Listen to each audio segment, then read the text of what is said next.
찬양해 주 예수 기뻐 찬양해 부활하신 우리 주님 나와서 찬양해 부활하신 주 찬양해 아멘 주님만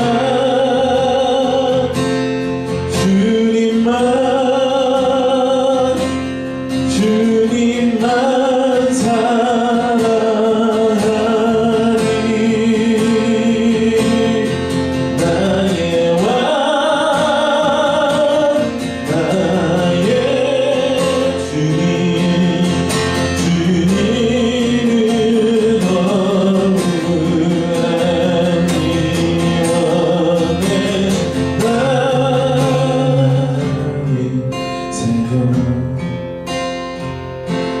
손길 보시네 나의 주만 주사 주의 수련하여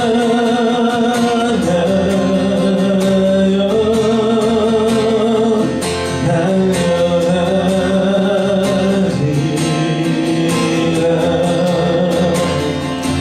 인도하니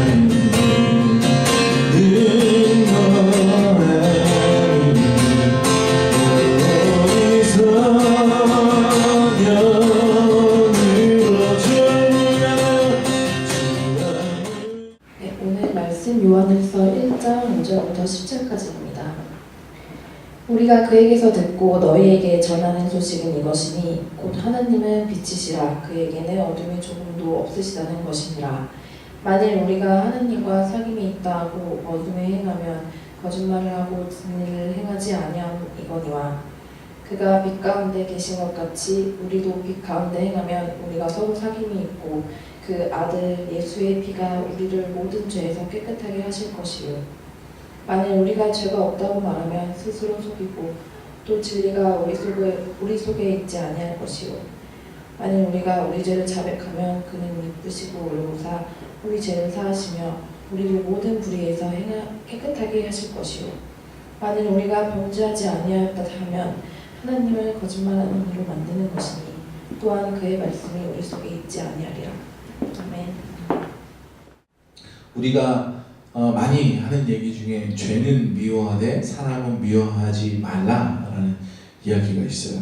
죄 지은 누군가를 향하여서 관용을 베풀라라는 이 말이 아니라 이 말은 나를 위한 말입니다.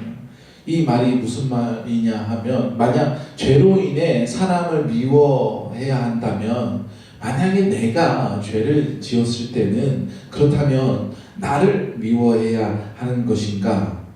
그런데 이런 일은 잘 일어나지 않아요. 내가 잘못했을 때 나를 미워하게 되는 마음이 강하게 되는 사람은 조금 애정이 결핍됐거나 아니면 자기애가 너무 낮은 그런 사람 외에는 보통 자신을 용서하게 돼요. 내가 잘못한 거에 대해서는. 왜냐하면 사람들은 보통의 사람들은 같은 기준을 갖고 있어도 자기 자신에게 대해서는 좀 관대한 마음을 갖고 있기 때문입니다. 그래서 자신이 잘못해서 죄는 미워하되 사람은 미워하지 말아야지 하고 나를 용서했다면 먼저 그렇게 나에게 관용을 베풀었다면 그 다음 어떻게 해야겠어요?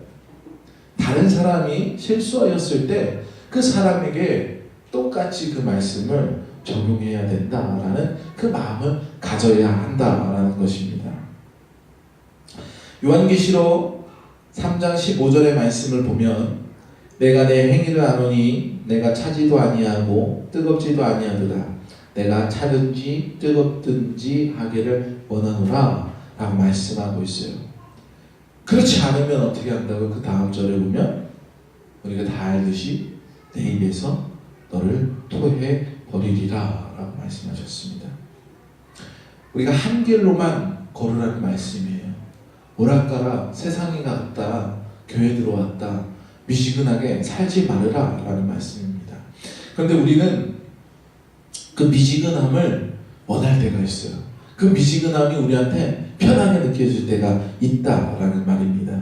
그리스도인으로서는 살아가야 되겠지만 세상에서 또 내가 취해야 할 것은 또 취해야겠습니까? 여기서 세상에서 취해야겠다라는 말은 우리가 정당하게 취해야 한다는 말이 아니라 조금은 누가 편법을 쓰면 나도 그와 비슷하게, 누가 많이 가졌으면 나도 그와 비슷하게 많이 가지려는 그런 마음들을 우리가 다 가지고 있기 때문이다라는 것입니다.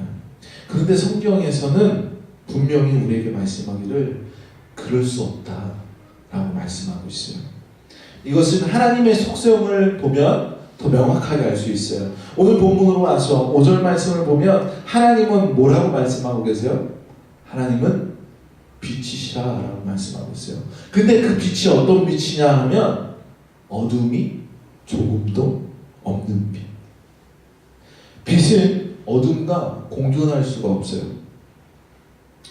우리가 초등학교 때 혹은 국민학교 때 과학실험 시간에, 중학교 시간에 배웠을 수도 있고 물과 기름을 섞는 거를 배웁니다. 물과 기름을 섞을 수 있어요? 없어요? 있잖아. 우리가 흔히들 물과 기름을 섞을 수 없다라고 하지만 이미 우리는 초등학교 때, 중학교 때 다 배웠어. 중성화라는 걸. 비누를 거기다가 이렇게 섞으면 어떻게 됩니까? 물과 기름이 섞이는 일이 생겨나죠.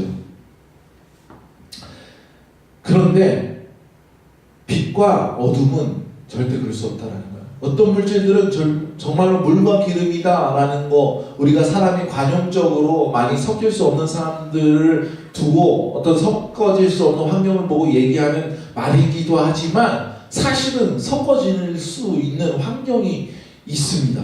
그렇잖아요.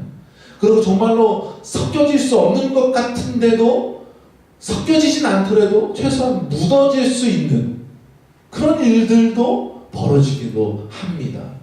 그런데 어떤 경우에서도 절대 섞어질 수 없는 경우가 있어요. 바로 빛과 어둠이다라는 것입니다. 이게 언제부터일까요? 빛과 어둠이 섞여질 수 없었을 때가. 성경에 보면 창세기에 하나님께서 태초에 천지를 창조하실 때 어떻게 하셨습니까? 빛과 어둠을 나누셨어요. 빛과 어둠을 나누기 이전에 그 시절을 성경에서는 뭐라고 말씀하십니까? 혼돈이라고 말하고 있어요. 혼돈. 그 혼돈을 우리가 흔히 게임 제목에도 있는 그 카오스 있잖아요. 케이오스의 환경을 하나님께서 가르셨다라는 말이에요. 적어도 그때서부터는 빛과 어둠이 섞어진 일이 없다라는 것입니다.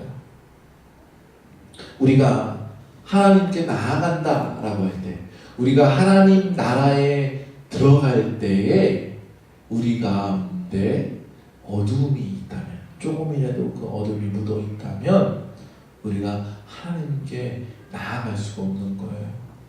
빛과 어둠은 전혀 섞여질 수 없기 때문입니다. 성경에 보면 의인은 없을 때 하나도 없다라 그랬는데 큰일 났네. 우리는 이제 하나님한테 나아갈 수가 없겠네. 아니지요. 근데 이 빛 가운데 신기한 빛을 하나님께서 우리 가운데 보내주셨어요. 그 빛은 어둠을 몰아내는 빛이 아니라 어둠을 씻어내는 빛이 된 분이 있습니다. 오늘 본문 7절 말씀에 보면 그 아들 예수의 피가 우리의 모든 죄에서 깨끗하게 하실 것이요. 예수 그리스도의 빛은 그 어두움을 물러가게만 하는 빛이 아니라 그 어두움을 정화시키는, 씻어낼 수 있는 빛이라는 사실이 있습니다. 7절 초반에 보면 빛 가운데 행하다라는 말씀이 있어요. 행하다. 이 행하다라는 말을 원어적인 뜻을 좀 더 살펴보면 행하다는 어떤 do잖아요. 동사잖아요. 행동하다. 그런데 원어적인 뜻을 보면 life에 가까워. 삶인 거예요. 살아가다라는 거예요. 어떻게 살아가는 거냐면 하나님께서 빛 가운데 살아가듯이 우리도 그 빛 가운데서 살아가라라는 말이에요. 그 말은 하나님의 형상대로 지음받은 우리잖아요. 그 모습대로 살아가라라는 말씀이라는 것입니다. 그 빛, 어둠이 없는 빛입니다. 그 빛은 어떻게 돼요? 우리를 서로 사귀게 해요. 사귀게 한다. 이 또 사귀게 한다는 말씀이 조금 애매모호할 수 있어요. 우리나라 말로 사귄다 하면 그냥 만나서 하하호호 하고 재밌게 교제, 친교의 의미로 우리가 많이 받아들이지만 원어적인 뜻을 봤을 때 이 사귐이라는 것은 share예요. share in life with each other. 각자의 삶을 서로 나눈다라는 거예요. 여러분 우리가 가끔 이 삼나눔이라는 거 하잖아요. 여러분 삼나눔이라는 거 할 때 처음 초기 단계는 이래요. 내가 이 사람한테 보여줄 수 있는 것만 보여주는 거예요. 그러다가 그 나눔이 깊어지면 어떻게 됩니까? 다른 사람에게 드러내기 어려운 부분도 그 사람에게 다 나누게 돼요. 그리고 내 것도 내려놓지만 내가 상대방의 모든 것도 다 받아들인다라는 거예요. 오늘 본문에서 보면 이 서로 사귐이 있다라는 뜻은 이 뜻입니다. 이런 모습을 가진 교회가 있었어요. 언제냐 하면 바로 사도행전에 기록된 초대교회의 모습입니다. 사도행전 2장 44절에서 47절을 제가 읽어드리겠습니다. 믿는 사람이 다 함께 있어 모든 물건을 서로 통용하고 또 재산과 소유를 팔아 각 사람의 필요에 따라 나눠주며 날마다 마음을 같이하여 성전에 모이기를 힘쓰고 집에서 떡을떼며 기쁨과 순전한 마음으로 음식을 먹고 하나님을 찬미하며 또 온 백성에게 친송을 받으니 주께서 구원받는 사람이 날마다 더하게 하시니라. 아멘. 이런 교회의 모습 속에서 혹 우리의 사회의 모습이 이렇게 되었다면 이런 모습에서 굶주린 사람이 있겠습니까? 외로운 사람이 있겠습니까? 상처받는 사람이 있겠습니까? 소외받는 사람이 있을 수 있겠습니까? 아픔 가운데 고통받는 사람이 있을 수 있겠습니까? 하나님의 백성들이 모인 곳에서는 모든 것이 서로 나눠지는 거예요. 교회가 이런 모습을 이 사도신경에 이런 모습을 가질 수 있었던 강력한 이유가 한 가지 있습니다. 바로 이 사건, 교회가 이렇게 하나 되기 이전에 바로 이전에 사건이 무엇이냐 하면 오순절 사건이에요. 성령님이 그들에게 강력하게 임하셨어요. 그들의 성령 충만하게 되었을 때에 교회의 모습이 우리 성도 한 사람 한 사람의 모습이 이렇게 변화되었다는 것입니다. 자신의 삶을 내려놓고 다른 사람의 삶을 받아들일 수 있는 것은 교회의 어떤 규범이나 제도에 의하여서 사람들이 훈련되진 것이 아니라 성령 하나님이 그들에게 임하셨을 때 그들에게 이러한 변화가 교회의 하나님의 형상대로 되었다라는 것입니다. 바로 이것이 성령이 충만한 삶이고 하나님의 빛 안에 살아가고 있는 교회와 성도의 모습이다라는 사실입니다. 우리가 바닷가에 친구들과 놀러 가면 친구들 중에 꼭 이런 친구들이 있어요. 아우 나는 모래에 신발 들어가는 거 너무 싫은데 오세요. 오늘 좀 하얀 옷 입고 서 모래 묻으면 안 되는데 갯볼 이거 묻으면 안 되는데 애초에 바닷가를 가지 말든지 옷을 잘 입고 오든지 꼭 친구들 가운데 이렇게 놀러 가면 분위기를 흐트리는 친구도 있어요. 바닷물에 같이 좀 들어가자 그러면 아우 나는 옷 젖고 갈아입는 거 싫은데 바닷물 찝찝한데 이런 친구들 때문에 흥이 깨지게 되는 경우가 있어요. 그런데 놀다 보면 어디 그게 됩니까? 조금 이렇게 모래가 조금 묻게 되고 옷이 조금 지저분하게 되면 에이 포기해버리죠. 에이 될 대로 되라. 물 젖기 싫은데 그러다가 조금씩 젖어가면 에이 모르겠다 될 대로 되라. 그러면 그제서야 이제 풍덩풍덩 모래밭에서 뒹굴뒹굴하고 그렇게 놀게 되는 거 아니겠어요? 포기하면 쉬운데 그냥 들어가 버리면 쉬운데 그거 묻을 거 걱정하고 이 염려 때문에 우리가 깊이 들어가지 못한다라는 거예요. 우리 교회 안에서도 우리들 성도들 가운데서도 그렇게 살아가는 성도들이 많이 있다라는 안타까운 사실입니다. 내가 그리스도인인데 내가 더 깊게 빠지면 사람들이 광신도라고 할 것 같아 라는 마음을 가지고 있어요. 손 들고 기도하고 싶고 소리치면서 찬양하고 싶은데 이 모습을 누가 보면 나를 비정상적인 사람으로 보지 않을까 라는 생각을 갖고 있고 부끄러움 때문에 그렇게 신앙생활하지 못할 때가 있어요. 밖에서 식당에서 식사 기도할 때 내가 여기서 다들 밥 먹고 있는데 숟가락 들고 있는데 나 혼자 기도하고 있으면 나를 이상하게 보는 거 아니야? 나를 광신도 취급하는 거 아니야? 라고 생각할까봐 두려워하는 사람이 있다라는 말입니다. 그런데 성경에 보면 광신도, 일반 성도 이렇게 나눠진 거지 않아요? 아니에요. 성경에는 성도가 있고 성도가 아닌 사람이 있는 것입니다. 여러분은 성도이길 원하십니까? 성도가 아니길 원하십니까? 그 노선을 정하셔야 돼요. 6절 말씀을 보면 만일 우리가 하나님과 사귐이 있다 하고 어둠에 행하면 거짓말을 하고 진리를 행하지 아니함이거든요. 7절 말씀과 상당히 대조적이죠. 빛에 살아가는 사람이 아니라 어둠에 살아가고 있는 사람이래요. 어떤 사람이 하나님과 사귐이 있다라고 말할지라도 그 행동들이 그렇게 나타나지 않는다면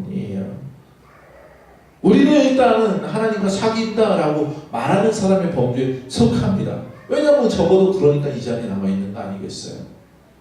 그런데 우리의 삶이 하나님과 나누지 못할 그런 삶이라면 우리는 어둠 가운데 행하고 있는 사람일 수 있다라는 것입니다. 안쪽 방에 좀 진정 좀 시켜주세요. 어둠 가운데 행하고 있는 사람인 것 같아요. 내 마음이 어두워지고 있어. 우리는 이렇게 얘기하면 목사님 너무 극단적인 거 아니에요? 우리가 무슨 그렇다고 해도 어둠 가운데 행한다라고 얘기할 수 있겠어요? 그건 아니잖아요. 우리가 악마의 자식도 아니고 라고 얘기할 수 있겠습니다. 적어도 나는 어둠에 행할 만큼 악한 존재는 아니잖아 라고 주장할 수 있겠습니다. 나 정도면 괜찮지 않아? 라고 생각할 수 있어요. 그렇다면 아직 이 심각성을 깨닫지 못한 겁니다. 8절 말씀을 보십니다. 만일 우리가 죄가 없다고 말하면 스스로 속이고 또 진리가 우리 속에 있지 아니할 것이요. 그리스도인들 중에는 어둠 가운데 행하고 있는 건 아니야 라고 생각하는 사람은 많을 수 있겠어요. 그런데 그리스도인들 가운데서 나는 죄가 없어 라고 고백하는 사람은 한 사람도 없습니다.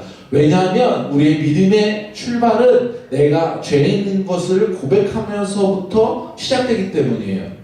그리스도인의 시작은 그렇잖아요. 내가 죄 있는 것을 고백해야지 내 죄를 예수 그리스도께서 십자가에 대신 못 박혀 죽으시면서 내 죄를 용서하신 것이냐. 그게 고백이 되어지는 거잖아요. 그래야지 우리가 그리스도인이 되는 거잖아요.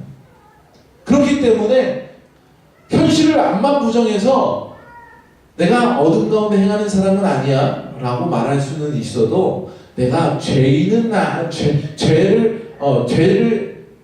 아니야가 아니라 내가 죄를 지었어. 내가 죄인이야. 이것을 부정하는 사람은 없다라는 말입니다.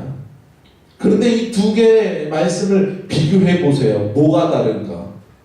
이 두 개의 말씀은 평행을 이루고 있는 그런 말씀이에요. 같은 말씀이다라는 것입니다. 우리가 죄를 지은 것이 없다라고 주장할 수 없는 사람들은 우리가 다 한 발이라도 어둠 가운데 행했던 적이 혹은 지금 어둠 가운데 행하고 있는 것을 인정하게 된다라는 것입니다. 이것을 우리가 부정하게 되면 어떻게 되느냐? 10절 말씀에 우리가 범죄하지 아니하였다 하면 하나님은 거짓말로 하는 이로 만드는 것이니 또한 그의 말씀이 우리 속에 있지 아니하니라.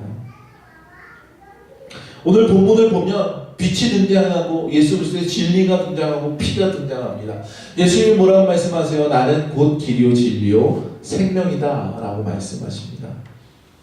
그리고 예수님은 우리의 어린이의 피가 되셨어요. 너희는 나를 먹고 마시라 라고 말씀하셨어요. 나의 육체를 먹고 나의 피를 마시라 라고 말씀하셨어요. 우리가 어둠 가운데 행한다 라는 것은 그 피와 그 빛과 그 진리와 그 길을 거슬러 가는 것입니다. 이것들을 믿지 않는 것이에요. 우리가 빛 가운데로 가지 않는다라는 것은 바로 어둠 가운데 있다라는 것입니다. 이렇게 마무리되면 우리는 그러면은 이제 어둠에 있는 거죠. 우리 삶이 이제 어둠 가운데서 끝나게 되는 거죠. 그러나 우리 삶은 여기서 끝나는 것이 아니에요. 왜냐하면 나의 삶은 내가 이끌고 가는 것이 아니기 때문이에요. 다윗이 골리앗 앞에서 담대할 수 있었던 이유가 무엇입니까? 그 싸움을 다윗 스스로 이끌고 나가지 않았기 때문이에요. 다윗이 골리앗 앞에서 뭐라고 말합니까? 사무엘상 17장 47절에서 또 여호와의 구원하심이 칼과 창에 있지 아니함을 이 무리에게 알게 하리라. 전쟁은 여호와께 속한 것인즉 그가 너희를 우리 손에 넘기시리라. 아멘.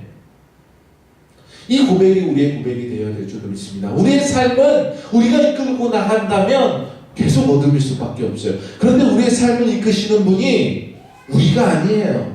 제가 아닙니다. 또 여러분의 어떤 위대한 선생님이나 위대한 교과서나 지식이가 아닙니다. 그럼 무엇이에요? 바로 우리 하나님 아버지심을 여러분 믿으시기 바랍니다. 그렇게 고백하시기 바랍니다. 내가 내 삶을 어떻게 해보려고 길을 쓰지 않고 끌고 가려고 하지 않고 내려놓으십시오. 우리가 할 수 있는 것은 그냥 하나님께 내 삶을 맡기는 거예요. 그때 어떻게 됩니까? 본문 9절에 보면 이 심각한 우리의 삶의 문제를 단 한 번에 해결할 수 있어요. 만일 우리가 우리 죄를 자백하면 그는 미쁘시고 의로우사 우리 죄를 사하시며 우리의 모든 불의에서 깨끗하게 하실 것이.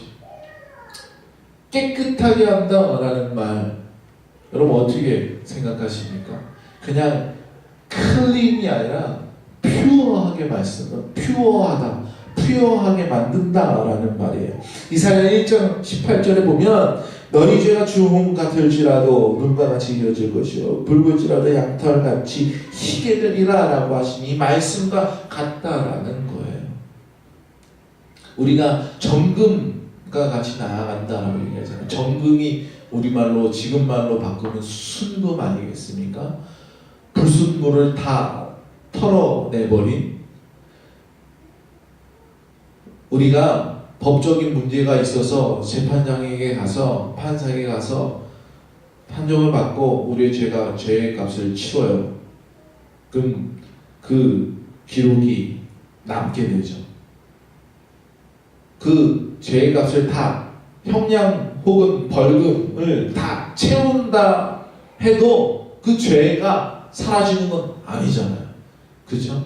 제가 속도 위반을 해서 주차 위반을 해서 제가 범칙금을 내요. 그 범칙금을 내면 범칙금 낸 걸로 그 일은 마무리가 되는 거지만 그렇다고 해서 제가 주차 위반을 하고 속도 위반을 하는 것이 사라지는 건 아니란 말이에요. 그런데 우리가 하나님께 나아갔을 때에는 퓨어하게 된다는 거. 처음과 같은 상태로 돌아갈 수 있다는 거. 여러분 처음과 같은 상태로 돌아갈 수 있다는 게 우리에게 어떤 의미입니까? 하나님께서 우리를 창조하셨던 자기 형상대로 창조하셨던 그 빛의 형상대로 창조하셨던 그 모습으로 돌이킬 수 있다라는 말씀입니다. 우리가 하나님의 빛으로 어떻게 살아갈 수 있겠어요? 우리가 죄인인 우리가 어떻게 그렇게 하는 게 가능할 수 있겠어요? 그것은 내 힘이 아니라 곧 하나님께서 그렇게 우리의 삶을 이끌어 주신다는 것입니다. 그렇게 살 때에 우리의 삶이 해피엔딩이 되지 않겠어요? 혹은 지금의 삶이 해피한 삶으로 변해가지 않겠습니까? 진리의 이 한 말씀을 따라갈 때에 이 말씀대로 우리가 의지하여 살아갈 때에 다른 것 아닌 이 길로만 갈 때에 우리가 빛 가운데로 갈 수 있다라는 것입니다. 교회가 아름다운 모습으로 회복하기 위해서 사회사업도 하고 사람들을 돕고 밖에다가 세금을 내고 이것이 중요한 것이 아니라 하나님 말씀대로 교회가 돌아갈 때에 그 빛을 낼 때에 교회가 교회의 모습을 가질 수 있다는 것입니다. 그 첫 번째, 내가 여전히 의인이 아닌 예수 그리스도의 은혜로만 살아갈 수 있는 죄인임을 고백하는 것이고, 두 번째는 그 미지근함에 익숙함에서 벗어나서 하나님의 길로만 걸어가야 한다는 것, 이것을 우리가 반드시 기억하여서 빛의 길로만 걸어갈 수 있는 저와 여러분이 되기를 간절히 축복합니다. 기도하시겠습니다.